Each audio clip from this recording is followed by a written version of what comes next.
Hey everyone, welcome back for another deep dive. You ready to dig into some earnings calls? Always ready. Let's do it. All right, so today we're going to be taking a look at Herbalife's Q4 2024 earnings call. And I got to say, there were some pretty interesting things in this one. Some stuff I definitely didn't expect, like major leadership changes and some intriguing distributor trends. Yeah, a lot to unpack with this one for sure. Absolutely. So let's just jump right in. First up, the big news. Herbalife announced not one, but two big leadership changes. Oh. Stefan Graziani is taking over as CEO on May 1st. Huge. And the crazy thing is this guy's been with the company for like 33 and a half years. He actually started as a distributor. Wow, that's a long time. And yeah, starting as a distributor and working your way up to CEO, that's pretty rare. You don't see that every day. It really shows how much Herbalife values its distributor network. For sure. And then on top of that, they've got Rob Levy stepping into the President of Worldwide Markets role. He's another Herbalife veteran. He's been there for 30 years and has experience in every single region. I mean, talk about knowing the global landscape. This guy's seen it all. Right. And the outgoing CEO, Michael Johnson, he actually framed these changes as like a return to Herbalife's roots. Yeah. You know, emphasizing distributor knowledge and a focus on community. So it definitely makes you wonder if this is a sign of a bigger shift in how Herbalife approaches its business as a whole. Yeah, it could be a really big shift, potentially. I mean, putting a former distributor in charge as CEO, that's a pretty strong statement. It makes you think about their strategy going forward and, how much they rely on that distributor network. Okay, so let's move on from the leadership changes for now and get into the actual numbers. From Q4, their net sales came in at $1.2 billion. Yeah, which, at first glance, you might think, oh, that's a little bit of a dip. But when you take into account all the crazy currency exchange rates that have been going on, it's actually not bad at all. So they're saying when you adjust for that, net sales actually increased by 2.7%. Yeah, so not a bad quarter at all. And their adjusted EBITDA hit $150 million. Which, for anyone who's not familiar with that term, basically it's a measure of operating profitability. Exactly. And not only did they hit that number, but they actually exceeded their own guidance, which shows that they're managing their finances pretty well. They're also making moves to strengthen their financial position even further. They paid down $250 million in debt during 2024. Whoa. Okay, so they're definitely trying to get their finances in order. Yeah. But here's where things start to get really interesting for me. The distributor trends. Yeah, this is what stood out to me too. New distributor growth was up 22% year over year in Q4. Really? Wow. Yeah, and this isn't just a one-time thing either. It's the third consecutive quarter of growth in this area. That's a pretty big deal, especially after years of people questioning the future of direct selling. Some people have been saying that that whole model is dying, but this seems to tell a different story. Yeah, for sure. And it's not just about the new recruits either. Their active non-sales leaders are also on the rise after 3 years of decline. And, these are the people who are building teams, creating that sense of community. So it's a really important metric. It seems like Herbalife is really putting their money where their mouth is when it comes to their distributor network, focusing on training and support and betting that these folks will drive their future success. That's a really key takeaway here. They're investing in their people and they're betting on the power of those personal relationships. They think that's going to drive growth for them. But it's not all sunshine and roses. Of course, there are some areas where they're facing some challenges. Yeah, North America, for example, their net sales were actually down 3% there. Right. It seems like they're having some trouble transitioning their North American model away from a transactional food service heavy approach to something that's more about building customer loyalty and really emphasizing the results that people get from the products. And it makes sense that that would be a challenge. I mean, it takes time to shift a whole business model like that. And North America is a very different market than some of their other regions. Exactly. And speaking of different markets, China also saw a pretty big decrease in net sales, like a 20% drop. But they're saying that's mostly because of a strategic shift that they're making. They're trying to move away from just focusing on sales reps and build a stronger customer base, which, is interesting because it seems like they're recognizing that the old model isn't working as well in China anymore, and they're trying to adapt. So it seems like Herbalife is not afraid to make some big changes. We've got leadership shakeups, a big focus on distributors, and some strategic shifts in different markets. It's going to be super interesting to see how this all plays out. Couldn't agree more. It's going to be fascinating to see what happens next. Welcome back. All right, so we talked about the leadership changes and the big picture financials at Herbalife. But now let's hear what the new CEO, Stefan Graziani, had to say during the earnings call.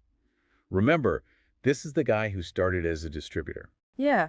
definitely a unique perspective. What really jumped out at me was how he talked about the future of Herbalife. He wants them to become like one of the world's most important health and wellness platforms. Wow. That's a pretty bold statement. It is. He's thinking big picture. He's not just talking about selling products. He's talking about creating a platform, a whole ecosystem. So it's almost like he wants to redefine what Herbalife is.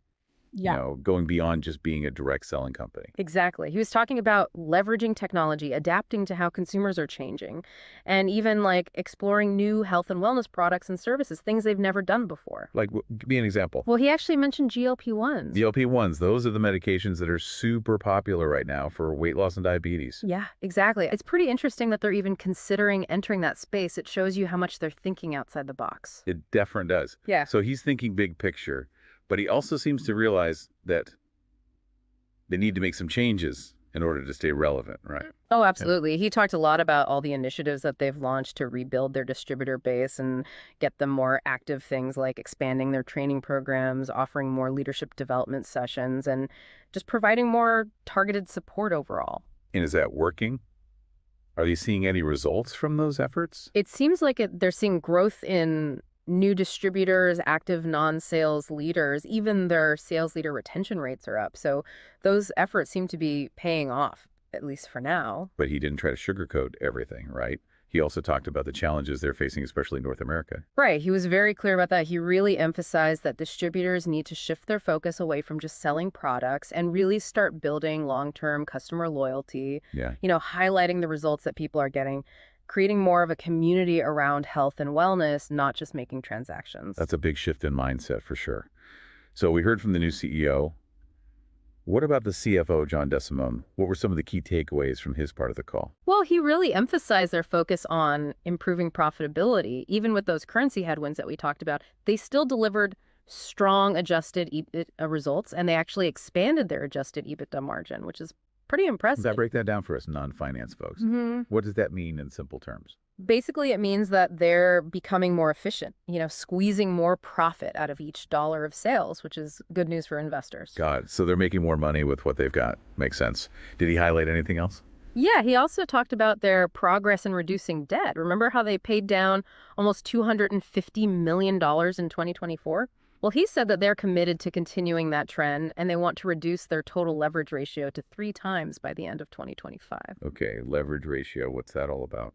It's basically a measure of how much debt a company has compared to its earnings. So a lower leverage ratio means that they're less risky, which is always a good thing in the eyes of investors. Okay, so they're getting their financial house in order.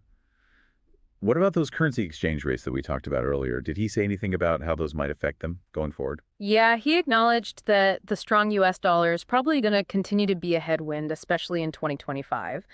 But despite that, they're still projecting net sales growth when you adjust for currency fluctuations. So they're optimistic, but cautiously optimistic. Exactly. He basically said that he believes all those improvements that we're seeing in their distributor numbers, combined with all those strategic initiatives that Graziani was talking about, will ultimately lead to sustainable growth in the future. So they're not just hoping for the best. They're taking action to make it happen. Exactly. They're putting in the work. Oh, and one other thing he mentioned, that they're going to be moving away from reporting volume points as a key metric. Volume points, what are those? It's basically just a way of measuring sales volume that's specific to Herbalife and their distributor compensation structure.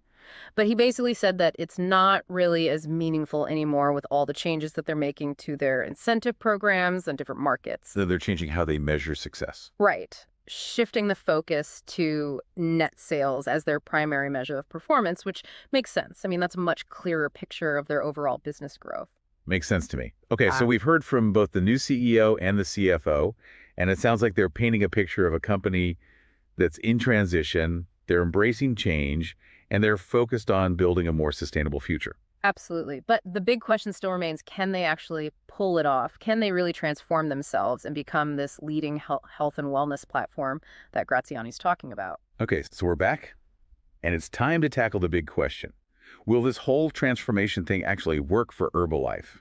Can they pull it off? That's the million-dollar question, isn't it? And I'm not going to lie, it's not an easy one to answer. There are so many moving parts here. Yeah, no kidding. So let's start with their big bet on the distributor network. It seems kind of counterintuitive in today's world. Everyone's moving online, everything's digital. So why double down on direct selling? It's definitely a different approach than what we're seeing from a lot of other companies. I mean, a lot of them are ditching direct selling altogether and just going all in on e-commerce and digital marketing, but Herbalife seems to be going in the opposite direction. They're doubling down on the human element. So they're basically betting that those personal connections, building those communities, good old-fashioned word-of-mouth marketing, that's going to drive growth for them in the long run. Exactly. They're saying that those personal relationships are more valuable than any fancy algorithm or online ad campaign. And you know what? Maybe they're right, but it all hinges on one thing: they have to be able to attract and keep those motivated distributors. Right, because without them, the whole thing falls apart. Yeah. So how do they do that? How do they make sure their distributors can actually thrive in this digital world? Empowerment. That's the key they need to give those distributors the tools and the training and the support to succeed online, help them build online communities, teach them how to use social media effectively, and how to create content that people actually want to see. So it's all about striking that balance, combining the best of both worlds, the traditional strengths of direct selling with the power of the digital world. Right. It's not either or, it's both and. Okay, so let's move on and talk about their goal of becoming this full-fledged health and wellness platform. They seem to want to offer more than just products. It's like they want to be your one-stop shop for all things health and wellness. They're talking about providing services, educational resources, maybe even personalized health and wellness solutions. So paint me a picture. What would that actually look like? Okay, so imagine personalized nutrition plans that are tailored to your specific needs. You could have virtual coaching sessions with fitness experts. Maybe they integrate things like fitness trackers into their offerings. So it's not just about selling shakes and supplements anymore. It's about becoming a comprehensive health and wellness partner. Exactly. And I can see the potential there. I mean, they could partner with healthcare professionals, use all this data they're collecting to give people personalized recommendations and create a whole ecosystem that caters to their individual needs. Yeah, I get it. It sounds great in theory, but it also sounds like it comes with a whole lot of challenges. Well, for sure. I mean, they're going to have to invest a lot in technology. They need to stay ahead of the curve in terms of all the latest trends, and they really need to build trust and credibility as a health and wellness authority. Yeah, they can't just say they're a health and wellness platform. They have to prove it. Exactly. And all of that takes time and resources. And let's not forget about the challenges they're already facing. Yeah. The struggles in North America, the changes they're making in China. Right? They've got to prove they can adapt their model to different markets and keep up with all the changes in consumer behavior. And then there's the whole regulatory landscape for direct selling companies, which is always changing and can be super tricky to navigate. Yeah, it's a whole other can of worms. And then, of course, you can't forget about the competition. I mean, the health and wellness industry is booming right now. There are new players popping up every day. So they're in a crowded market, and they need to find a way to stand out. Exactly. They need to offer something unique, something valuable that really resonates with consumers. All right, so after hearing all of this, what's your final verdict? Is Herbalife's transformation going to be successful? It's really hard to say. At this point, it's too early to tell. I think they've got a bold vision. They've made some big changes, and they seem to be moving in the right direction, but they've got a lot of work to do still. They definitely have their work cut out for them. Well, folks, that wraps up our deep dive into Herbalife's Q4 2024 earnings call. We covered a lot of ground today. We talked about their financials, their strategic vision, the challenges they're facing, and their plans for the future. It's a company at a crossroads. That's for sure. Lots of potential, but also lots of uncertainty. It'll be interesting to see what happens next. It definitely will. Thanks for joining us for another deep dive. We'll be back soon with more earnings call analysis. Until then, keep on investing.